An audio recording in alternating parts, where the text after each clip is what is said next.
So firstly, thank you very much to the organizers for giving me an opportunity to present our recent work here.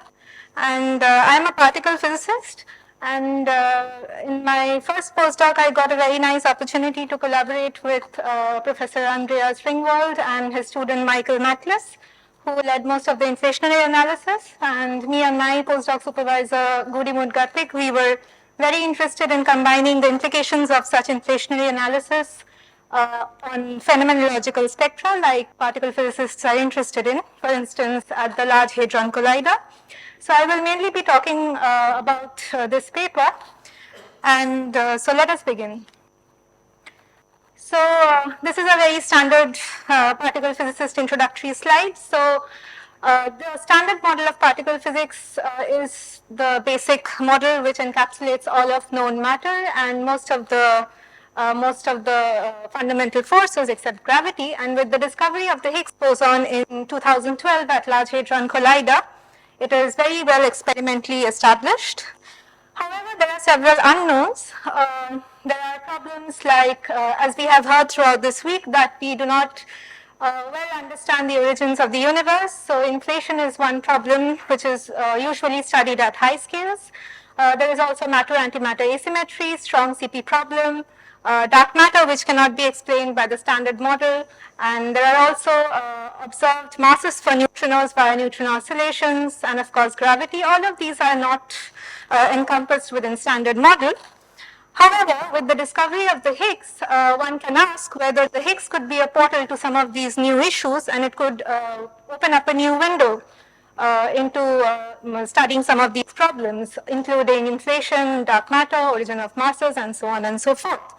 And people have looked at this previously, so the most economical option in this case would be a standard model Higgs, which can be an inflaton, and it can couple to, and via non-minimal coupling to the Ricci scalar, it could play the role of an inflaton. But there are several problems. The issue is that a very large value of the coupling would be required to fit the CMB amplitude, and this poses a unitarity problem. However, this could be alleviated by having extra degrees of freedom, which can lead to hidden scalar inflation or Higgs hidden scalar inflation models. And these are some of the references which have pointed out these kind of models before. And in recent years also there have been many efforts, there are also many continuing efforts to find appropriate BSM models which can reproduce inflation and also try to connect to low energy phenomenology. This particular model, new DFSC for instance, it's based on the DFSC axion model including neutrinos. This one tries to look into the phenomenological implications, but it does not take into account inflationary conditions. The model that I will discuss is inspired from this, but we will try to combine both ends of the spectrum and see what we can observe. This is another model, SMASH, which stands for Standard Model Axion Seesaw Higgs Portal, which was also proposed by Andreas Ringwald et al., so this particular reference. And they also try to look at several issues together in one particular model and reproduce several problems along with inflationary constraints. And while we were doing this work, another model we found was Vishnu, which is also similar to the DFSC framework, but with a slightly different potential. So these models are very actively now being studied, and hopefully we can have more such works which help bridge the gap between particles and astrophysics and cosmology. So coming to the model I have worked on, it's basically the 2 Higgs tablet version of SMASH. So 2 Higgs tablet model, axion, seesaw, and Higgs inflation.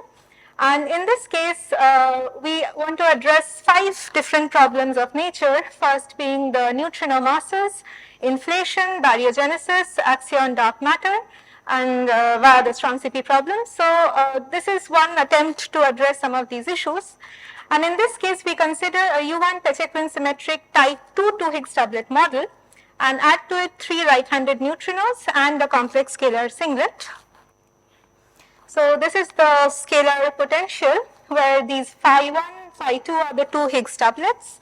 The NRs that you see here are the right-handed neutrinos, and the S is the complex singlet scalar, and these are the required Pechequin charge.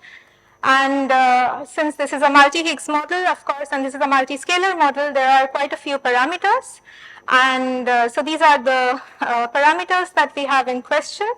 However, the ones in red are the ones which are over and above what normally is in a 2 Higgs doublet model. For us, the most interesting ones will be these ones here, where lambda 1s, lambda 2s, these are basically these two terms which connect phi 1, double phi 1 to S star S. So it connects the singlet scalar to the one of the Higgs doublets. So these are known as portal terms. This will be interesting for us. Lambda 1 to S here is the U1 breaking term. This will also be relevant, as we will see later on. Lambda S is the singlet self coupling.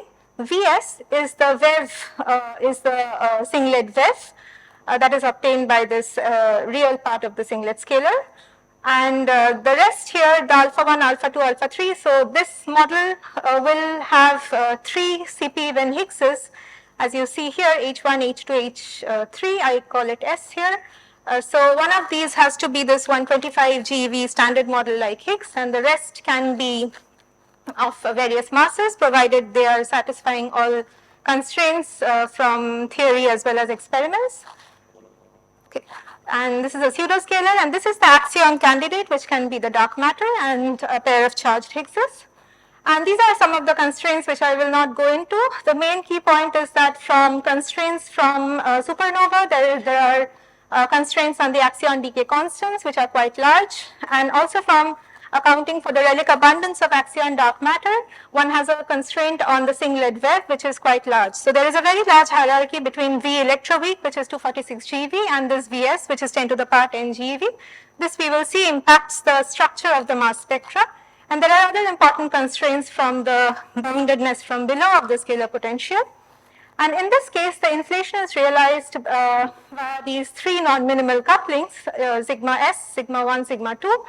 And I will briefly scan because I don't have too much time. But in this case, the interesting directions will be the hidden scalar direction along the singlet field, and the mixed directions with the singlet mixing with the Higgs 1, Higgs 2, and mixed Higgs direction. So these effective singlet directions, single field directions will be the inflationary directions. And here we will see that we see from the work that for realizing the inflation, there are very stringent constraints on the effective couplings, lambda tilde of the singlet direction, which is pushed to be around 10 to the power minus 10 to fit the CMB amplitude. And in turn, they will set constraints on the portal couplings that we saw before of lambda 1s and 2s. And there are further constraints occurring on the different couplings because we want to ensure that the constraints are stable up to the theory is stable up to the Planck scale. So we have to ensure that all of these conditions, all of the couplings run up to the Planck scale. And this is a summary table of the different inflationary directions that I mentioned. And here we have chosen to work using a naturalness philosophy where the non-minimal couplings are always small. They are radiatively generated. And I would encourage you to see Michael's thesis, which has done this in more detail with all the theoretical computations, which I have not pointed out here. And this is the final result in the NSR plane, where this red line denotes the predictions of this model, and it seems to be compatible with the constraints from Planck and Bicep. And as I was mentioning, one also has to take into account stability to ensure successful inflation. One has to ensure that the running of the couplings are stable, and this also introduces some upper limits on these kind of couplings that we were talking about. I am not discussing the neutrino sector here, but this running would also impact the neutrino Yukawa couplings, and all of these will be very, very constrained. And this slide is just to say that the masses of the Higgses, for instance, will depend on these portal couplings.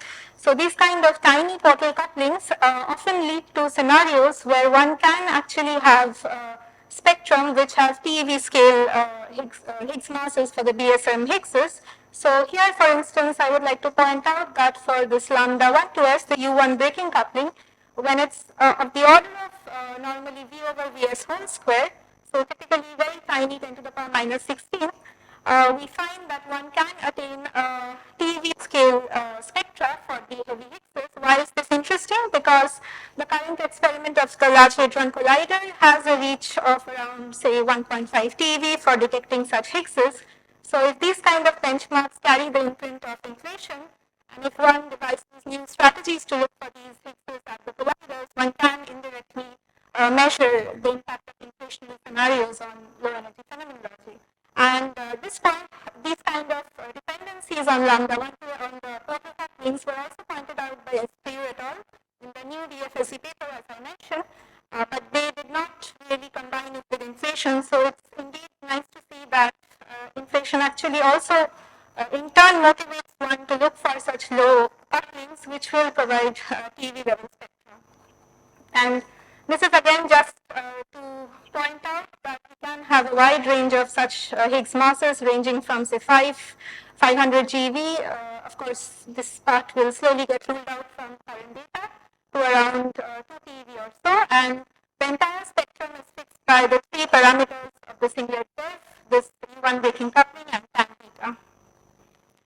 And there are a host of future colliders which we are interested in, and currently the LHC is already running, and high luminosity LHC is a higher upgrade of this.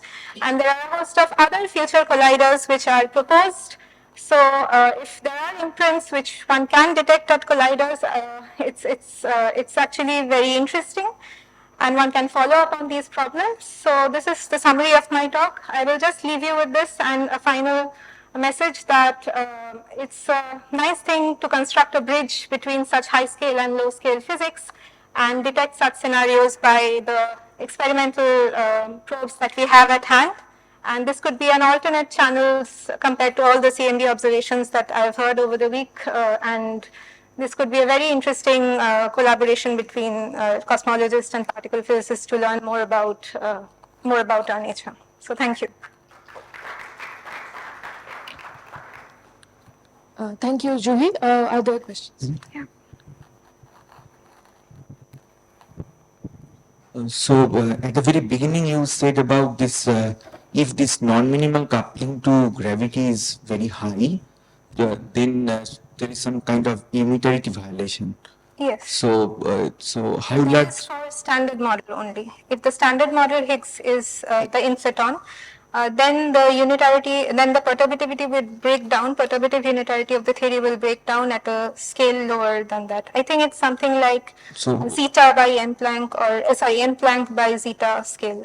So my question is, what is the value for that psi coupling, that non-minimal coupling? So as far as I know, from LHC constant, it can be as large as 10 to the power 15. So okay, as far as I remember, it's 10 to the power 4. Let me see. Yeah, I think, this paper actually talks about it. So this is around 10 to the power 4, that's zeta, in the minimal standard model scenario. okay, Yeah. I can talk about it later. I can share it, yeah. Okay.